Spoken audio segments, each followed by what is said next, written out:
In this video, I'll share everything that I learned about Baizhu since I got him on his release 6 months ago. I'll cover everything about how he works, from his talents to weapons and artifacts to his best teams. You don't want to miss anything, so watch until the end. I put a lot of time and effort into my videos, so if you like high quality Genshin Impact content, hit that subscribe button. Okay, let's dive right in. Baizhu is a Dendro Catalyst character from Liyue. He's the owner of Boo Boo Pharmacy and is the nation's top doctor. It's likely he's even the best doctor in all of Tibet. This is in part thanks to his reptilian companion, Chongqing, who rarely leaves his side, or should I say, shoulders. Baizhu can be seen as quite odd in the medical community, and his secretive contract with Chongqing does not help matters. In short, his contract, known as Way of the Dragon Jade Snake, is what allows him to be such a great doctor, although this gift comes at a grave cost. For every time he cures a patient, he brings himself closer to death's door. Sign this contract and let our lives be joined. Then I will impart to you the secret art of healing. But be warned, this art will harm your own health.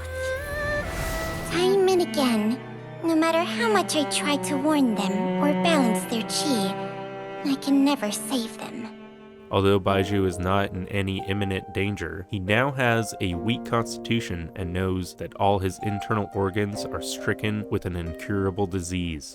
Despite the cost, whenever he isn't bedridden and vomiting in painful agony, he continues to put his patients' needs above his own. But if you want to learn more about Baizhu, like why he has snake eyes but his pet has human eyes, then I recommend doing his story quest. Now let's switch things up and get into how his talents work. His normal attack has a 4-hit combo and deals dendro damage. His normal attacks have no range, so you need to be close enough to your enemies to give them a proper physical. His charged attacks deal AoE dendro damage and can attack from a short distance. Depending on your playstyle, you can leave his normal attack at level 1. Other than his plunge attack, his charge attack has the highest multiplier, which is still pretty low. So if you're like me and really like Baizhu, or want to get the most out of him while you're in the overworld, then with the right team, you can easily use him on field. But other than these limited circumstances, it's best not to level up his normal attack. Instead, save your resources for his skill and burst. His skill, Universal Diagnosis, is capable of performing up to 3 dendro attacks and has a 10-second cooldown.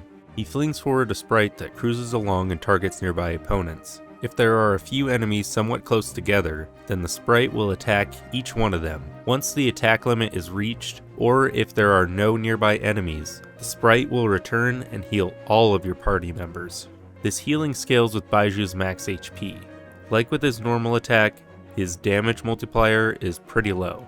However, his healing capabilities are excellent. A lot of the new artifacts and weapons require the user to heal, take damage, or both in order to gain various bonuses. So being able to easily heal the entire party without requiring much time on field is becoming a sought-after ability in the new Fontaine update. In addition to healing the active character, his burst also creates a shield which lasts for 14 seconds. The shield is pretty weak and should be considered more of like knockback protection rather than an actual shield. However, this shield will regenerate every 2.5 seconds and is 250% more effective against dendro attacks. The active character will be healed based on Baizhu's max HP whenever the shield is regenerated, shattered, or expires. Under the same conditions, the shield will also fire off a Spirit Bane, which will attack a single nearby opponent. Once it strikes, it deals dendro damage in an exceedingly small area, so if enemies are right next to each other, you can apply dendro to more than one enemy at a time. His burst has a 20-second cooldown and costs 80 energy. Baizhu's first passive talent gives Baizhu various bonuses based on the active character's current HP. If the active character has less than 50% HP, Baizhu receives a 20% healing bonus. If they have equal or more, Baizhu instead receives a 25% dendro damage bonus. His second passive talent enables overpowered dendro teams to deal even more damage. When the active character is healed by his burst, Baizhu slips him a couple extra pills on the side, which provides the Year of Verdant Favor effect. Despite what the name implies, this effect does not last for a year. It only lasts for 6 seconds. It also comes with the following side effects. Your Dendro-related reactions will receive a damage bonus based on Baiju's max HP, up to 50,000 HP. For every 1,000 HP Baizhu has, up to 50k, your Burning, Bloom, Hyper Bloom, and Burden damage will be increased by 2%. You can receive a maximum damage bonus of 100%. Aggravate and Spread reactions will instead receive a damage bonus of 0.8% for every 1k HP. The max damage bonus is 40%. Other side effects include vomiting, diarrhea, and spontaneous combustion. Okay, those last 3 might be fake, but to summarize, if you're healed by his burst, you receive up to a 40% damage bonus for Aggravate and Spread reactions, and up to 100% for any other Dendro reaction. This is based on every 1,000 HP he possesses, up to 50,000. This passive talent is why I wished for him when he was released several months ago. And it is fun to use his final passive talent to eat the local flora, and in some cases fauna, to restore a little HP while exploring. It's also pretty nice that one of his best weapons is craftable. The prototype amber has been my favorite weapon for him. At Refinement 1, it is pretty lackluster, but it's still very handy as it addresses both his ER and HP needs. My second favorite weapon for Baizhu is the 3-star weapon, Thrilling Tales of Dragon Slayers. If you use this weapon, you will want high ER substats on your artifacts and energy recharge sands, or both. My third favorite is Sacrificial Fragments. This one doesn't help with HP, but helps quite a bit with energy recharge. This added source of elemental mastery can be extremely helpful, especially in Bloom teams. Otherwise, basically any other energy recharge, HP, or elemental mastery weapon works pretty well on him. As for his ideal artifact set, Deepwood Memories is easily his best in slot. Now this does depend on your team composition, but if he's the only Dendro unit in your team, this is a must-have. This is one of my ideal builds for him, but I often switch to this one with the healing bonus circlet and energy recharge sands. Or even this one with the Favonius Codex and the crit rate circlet. To step up my Kokomi game, I recently started building up an Ocean-Hued Clam set. However, this is the one time that I didn't want crit substats. And of course, that's what I got. For Baizhu, however, this is actually beneficial, but it's still best to try for Baiju's top 3 ideal substats instead. Energy recharge, followed by HP percent, and lastly flat HP. Depending on if your party needs attack or elemental mastery, either Noblesse Oblige or the 4-star instructor set are other excellent options. Nilou is one of my favorite characters, and I found that this set helps a lot in Bountiful Core teams. But being as it's only a 4-star set, it makes meeting his ER and HP needs that much more difficult. On the other hand, Noblesse Oblige is another great option, but the only group that I can think of where you'd want this set instead of Deepwood Memories is with Aggravate teams. Aggravate does scale with Elemental Mastery, but not as much as Bloom related reactions do. So once you've reached 300 EM on the character creating the Aggravate reaction, it's best to invest in attack. This is an instance where Thrilling Tales of Dragon Slayers comes in handy, and being as Aggravate isn't a Dendro reaction, Deepwood Memories doesn't provide any benefit. However, in spread teams, it's a toss-up. Besides any of these 4-piece artifact sets, you can instead use any combination of 2-piece energy recharge or HP percent artifacts. 2-piece healing bonus sets aren't really necessary, but that is another option if you need it. Well, that covers all the basics of his kit. Now let's get into what teams you can use with Baizhu. Being a Dendro character, he's very flexible. Hyper Bloom is one of the strongest reactions, so as long as you have a Hydro and Electro character in the team, you can really put anyone in the 4th slot. To help prove my point, I decided to clear floor 12 of the Abyss with Furina, Charlotte, and Baizhu. I chose Shinobu as the final character in this group. Her Hyper Bloom damage can help carry just about any team. Because I haven't leveled up Charlotte's or Furina's talents yet, I figured they will need all the help that they can get. I also chose an overpowered team in the second half for this reason. Nervalette, Nahida, C6 Fischl, and C6 Barbara. Even if you don't count all this extra help, this team still did very well, especially considering how little I've invested into Furina and Charlotte at this point. I had Baizhu equipped with his HP-focused Deepwood Memories build. Even with his C1 and R1 prototype, I had issues activating his burst every rotation, so an ER Sands might be preferable in this situation. To make up for this, I used him on field more often. Furina is using my latest work in progress, 4-piece Kasha's Glow. I farmed the set before Fontaine released, in anticipation that it would become useful in version 4. Well, it looks like I finally have an excuse to start ranking it up. I'm still not entirely sure if taking damage is the same as the HP drain Furina does with her skill, but from my observation, it seems to increase her skill damage. Let me know in the comments if I'm wrong. As for Furina's weapon, I was super lucky and I got her on 27 pity and her signature weapon on 21, which is why I decided to go for Baizhu's C1. Charlotte is at C2 and is using 2-piece attack percent and energy recharge combo for her artifacts. I really like to use her on field, so I have her equipped with Lost Prayer to the Sacred Winds. Granted, I have Baizhu and Shinobu in this team, so her healing isn't really needed in this group. She does extremely well with applying cryo though, off-field and on-field. Finally, I have Shinobu equipped with my go-to set, Flower of Paradise Lost and Zypho's Moonlight. I think Fischl would work really well as an alternative here, but Shinobu is the Hyperbloom Queen. All of these runs left me with just enough time in the second half to get 3 stars in each chamber. So Baizhu, Furina, Charlotte, and Shinobu are a wonderful team for Dr. Bai. But just about any Hyperbloom team will work great. You can easily swap Furina out for any other Hydro character. The same goes for Charlotte if you want to use a Cryo character, but you can use any character from any element here. Shinobu can be swapped out with a few other Electro characters such as Lisa or Fischl, but as I said earlier, Shinobu is the Hyperbloom Queen. You could put Baizhu into any Bloom related team and he will not only help the team deal more damage, but he's also one of the best healers in the game. I would even argue that he is the best healer that Genshin has to offer right now.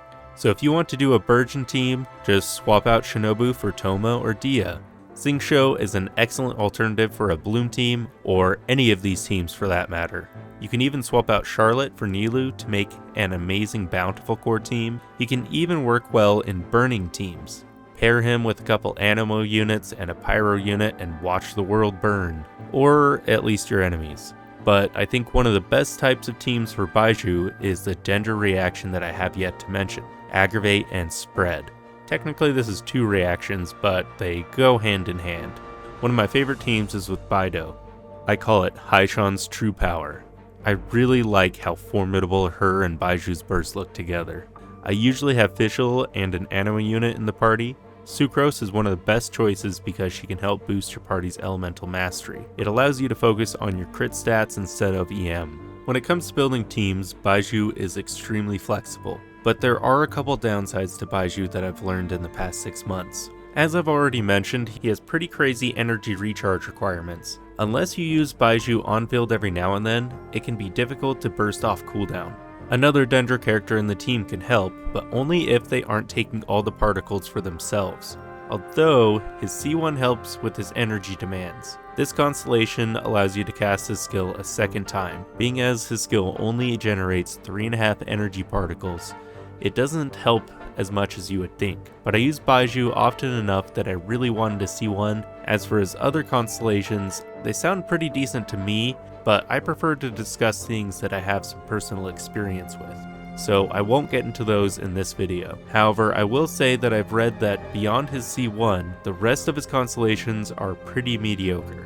In addition to his high ER requirements, he also needs a lot of HP in order to get the most out of his second passive talent, so he can be pretty tricky to build. On the upside, he can apply a surprising amount of Dendro, and his charge attack has no internal cooldown, or ICD. This means you can quickly reapply Dendro for reactions. Before starting this video, I thought he should always be with another Dendro unit. But after testing him out in some different teams, I found that you can easily get away with having him as the only Dendro character in a team.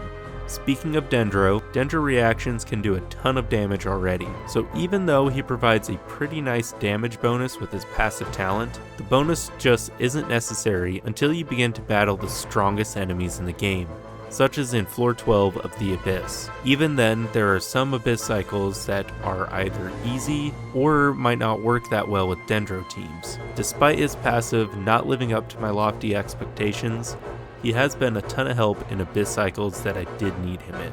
I made a video a while back where he helped me clear a particularly tough Abyss. At least for me it was. I was expecting this special ability to lead to more Dendro reaction damage, but the up to 100% extra damage increase for Bloom type reactions and 40% for Aggravate and Spread ends up translating to a slight but modest increase in damage. In my Abyss video, I found that he, at the very least, did the same amount of Bountiful Core damage as with Nahida in the team instead. So you could say that his power is close to that of the Archons. So if you're wondering if you should wish for him or Furina, it's hard for me to say. Baizhu has helped me a lot, but I wouldn't say that he's hands down a must-have for any roster. If anything, his role can be easily replaced. And a lot of reason as to why comes down to Shinobu. She's a good enough healer that you don't really need another one in the group. And if you use her in Hyperbloom teams, Baizhu could be replaced with Kale, a free 4-star character. However, with the addition of Fontaine and the new focus on characters' HP increasing or decreasing, Baizhu's skill is extraordinarily helpful, especially with Furina. Because she can enable artifacts like Marche Hunter to work on non-Fontaine characters, Baizhu is one of the best options to pair with her.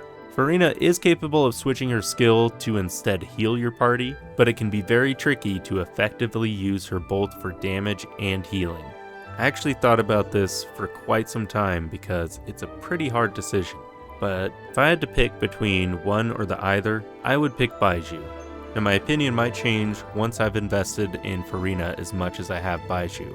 But knowing how much he has helped me in the past with the Abyss, it's hard to pick anyone else. But not knowing her true combat capabilities yet makes me question if she could help me as much as Baizhu, because I know that I can trust Baizhu to get me through some of the toughest battles. But it all really depends on what your roster looks like. Do you need a solid off-field Dendro character or an amazing healer, or perhaps both? Then go with Baizhu.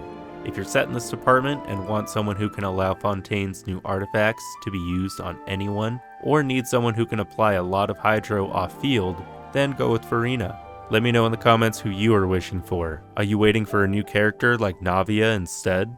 I can't wait to read your comments. Thanks so much for watching until the end. I honestly appreciate it. Don't forget to hit that like button and subscribe if you haven't already. Otherwise, I'll have Baizhu's sick Chongshin on you. I'll catch you in the next one. Subscribe.